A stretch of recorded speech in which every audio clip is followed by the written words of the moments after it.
Alors, bon matin. Aujourd'hui, on est le 19 mai. Les pommetiers sont en fleurs. C'est tout plein de belles couleurs.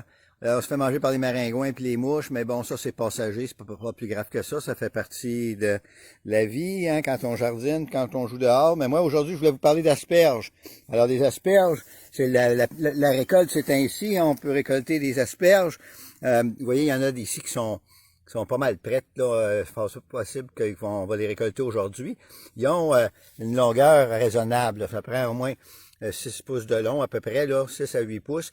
Mais laissez-les pas monter trop long, parce qu'ils vont durcir à ce moment-là. Fait que finalement, ça donnera rien, là. Le bout va être trop dur. Vous allez devoir le recouper, le bout le plus bas. Alors, quand ils ont 6 pouces environ, là, ça, c'est parfait. Vous allez remarquer aussi que des fois, il y a des petites tiges. Il y en a qui sont toutes fines. Regarde ceux-là, comment ils sont fines, là. Ça, là, c'est...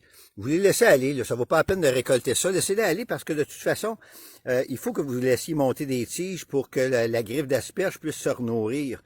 Alors, si vous enlevez toutes, même ces petites-là, ben là, le plein est obligé de ressortir des nouvelles tiges. Il prend de l'énergie encore et puis, éventuellement, ça va vous faire moins de tiges qui vont faire feuillage.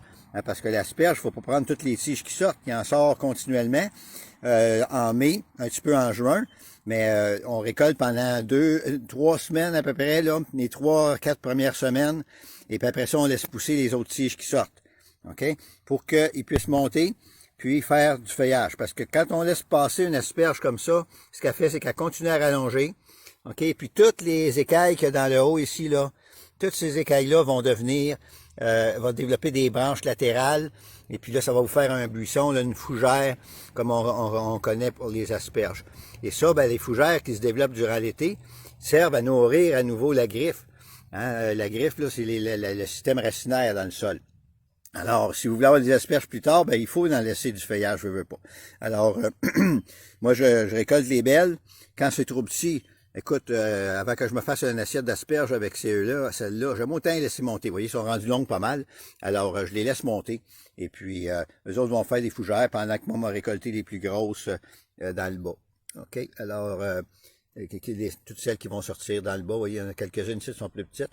Les autres, entre autres, ça va venir demain, puis après-demain. Vous savez, c'est pas long, hein? Une asperge là, qui commence à sortir 2-3 jours après, s'il fait chaud, là, ils sont corrects. Vous voyez, celle-là ici, là, elle a à peine 4 pouces là, environ, là. Elle, demain, c'est sûr qu'elle va être récoltable. Celle-là, c'est pareil. Et ces deux-là, celles-là, ils vont être pris aujourd'hui. Alors, c'est ça. Donc, amusez-vous, mangez des bonnes asperges fraîches. C'est un des premiers légumes au Québec. Et puis, mais oubliez pas d'en laisser, hein, cueillez pas tout ce qui pousse. Laissez les petites là. Et arrêtez de cueillir après 3 semaines, 4 semaines. Et aussi, si c'est des jeunes griffes, là, des jeunes plants que vous venez de planter, oubliez la cueillette pour cette année. Laissez la griffe grossir. Sans quoi vous allez rester avec un petit plant qui finira jamais par produire comme il faut. OK? Alors, c'est ça. Alors, bonne journée. Bye bye.